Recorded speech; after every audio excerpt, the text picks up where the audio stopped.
8:40 in the morning. Your passenger in this service, tip the driver is not included. So wala na tayong Mexican pesos. Meron tayong mga Canadian dollars, but it's gonna be too big. $20, very smallest.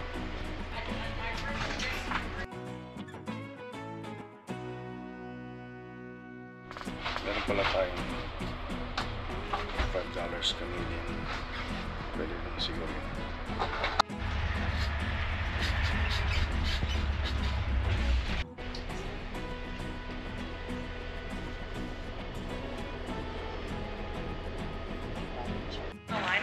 Checking in now. It's like 4 o'clock in the morning. Itong haba din ng pila. Yan. Yan mga vlogs, dito tayo sa Puerto Vallarta International Airport. Wala masyadong tao. Nipila lang kanina. Wala naman pala akong pang boarding pass. Yung mga may boarding pass, ang haba ng pila. So mas mabilis pa ako kahit walang boarding pass. Yung mga dinownload nila sa ano yun sa online. Yan. Ihi muna tayo. Gate 11 tayo. Huertas. Yun yung gate nila. Yan. Tax free, duty free. Sarado pa. Yan. Tax free. Ano kaya sa custom yan pagdating ng Canada? I guess dun sa ano? Prince George na. Yan.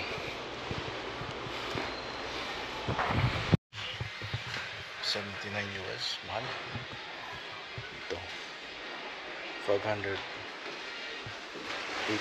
US dollars. Ano naman yung Hennessy XX09. Saan yung Jose Cuervo? Jose Cuervo.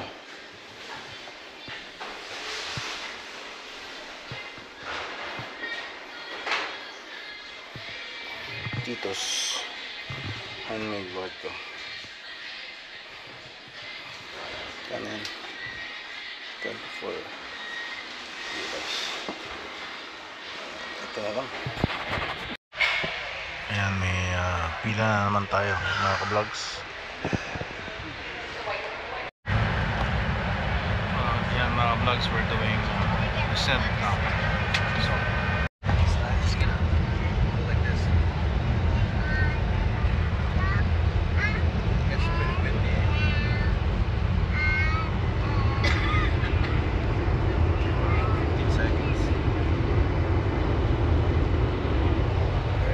down mga vlogs dito sa Prince George, British Columbia. Ayan. Hi mga ka-vlogs, we're back to Canada, back to reality. Ayan, at ang hangin dito mainit na rin. Yung motor, anit na motor.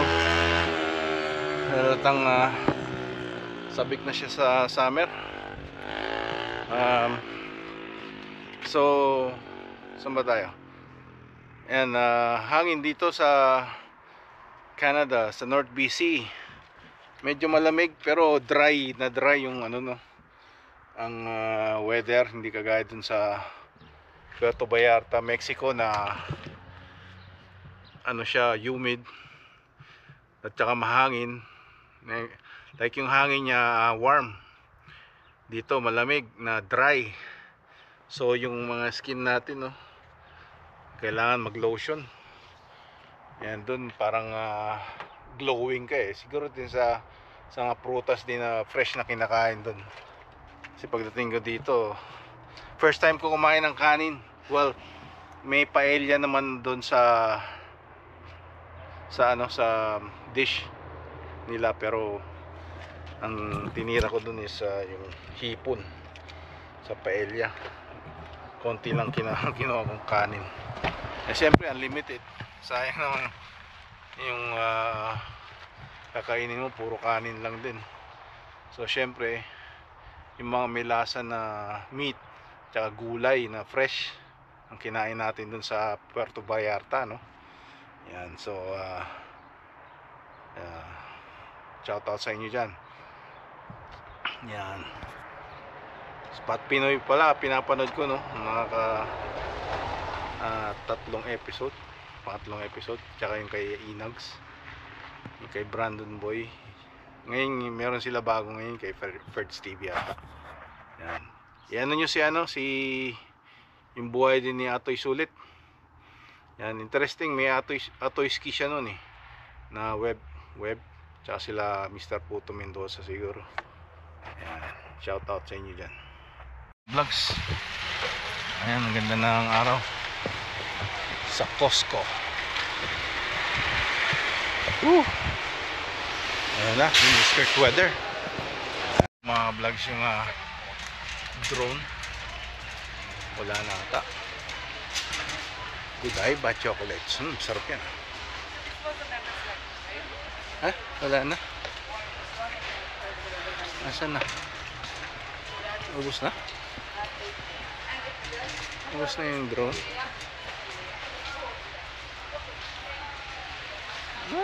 Ubus na.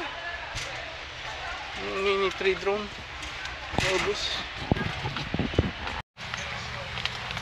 Iyan na natin i-barbecue. Barbecue natin yan. Isda tayo. Baka ng Ihaw. plastic kung Hindi, ano yun na. Lutuin lahat yan. lutuin na yung to lahat. Oh! Barbecue. $4 off.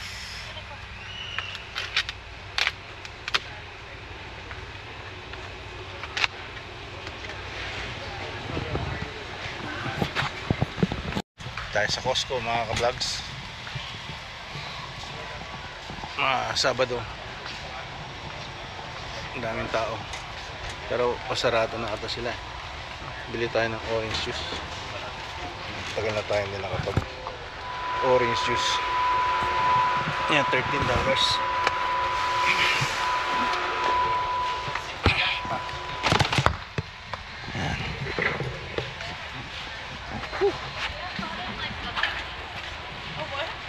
Like a cart.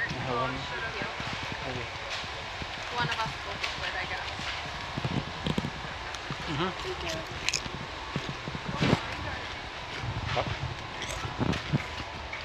Okay, kids.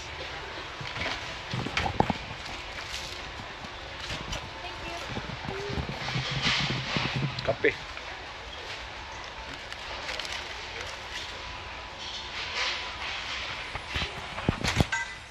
A few moments later. Bili tayo ng salmon. Na-miss ko yung salmon. Wala sa salmon. Meron naman pero siguro wala sa resort eh.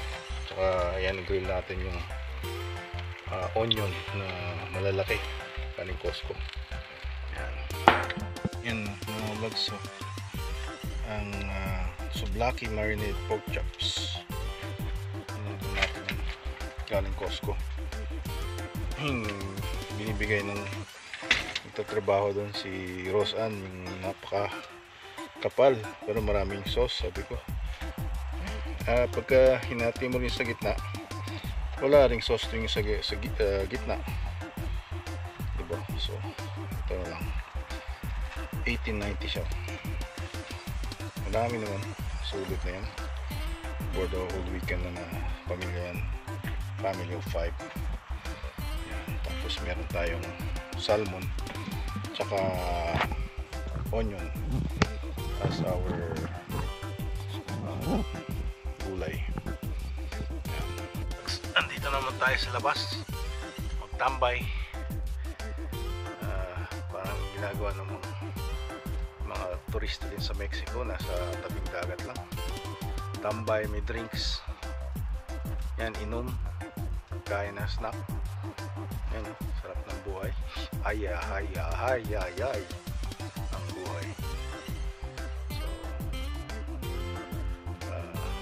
looking forward for spring. Ngayon it's sprinter kasi kakalabas lang ng spring na, pero medyo may snow pa rin ng konti, so sprinter. Yan.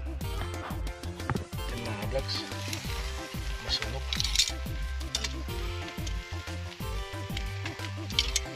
Filter natin ng mga onion.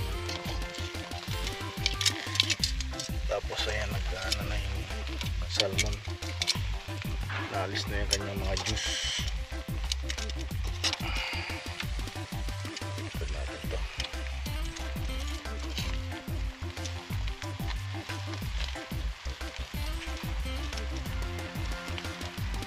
Ayan.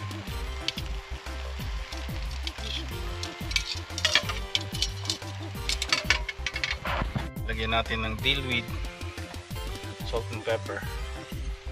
Ayan, dillweed. Masarap yan sa bake, dillweed. Ayan. Masarap. Tapos magkanin tayo. Gawin natin kanin yung quinoa. Ayan mga ka-vlogs, dumikit nata. Dapat nilagyan ko pala ng foil. Pero hindi siya maluluto sa yung gusto natin na fried na parang malutong pagka may foil. Okay, ayan.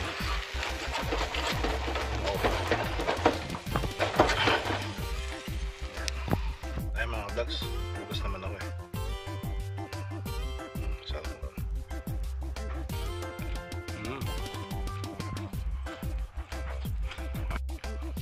Pork souvlaki.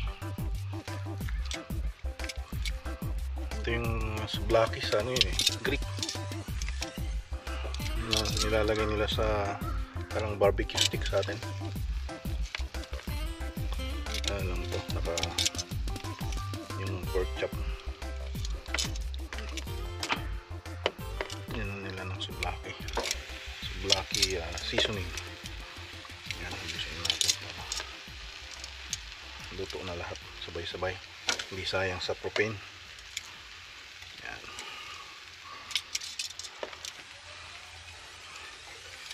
Ano ba to? Yan.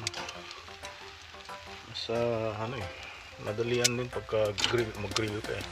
Tsaka maganda yung araw. Mas maganda i-take advantage yung araw habang may araw. Yan. Tapos takpan natin yan pagkatapos. Yan. Takpan natin. Yung apoy. Magpapalit na tayo ng ano, ng ganito ulit. Ng 4-5 beses ko ginagamit eh sa bawat isang ganyan. 4-5 beses na lutuan. Kaya medyo tipid-tipid sana kasi parang $8.99 ng isa ata. Souvlaki mga vlogs, juicy siya, hindi siya dry.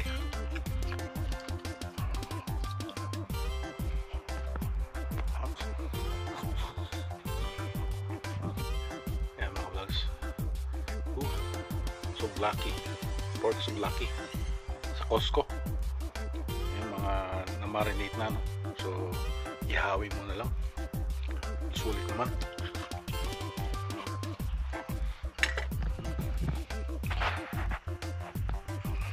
Malagam. Ito yung ano, vlogs, yung onion. Ang tamis, ang lambot.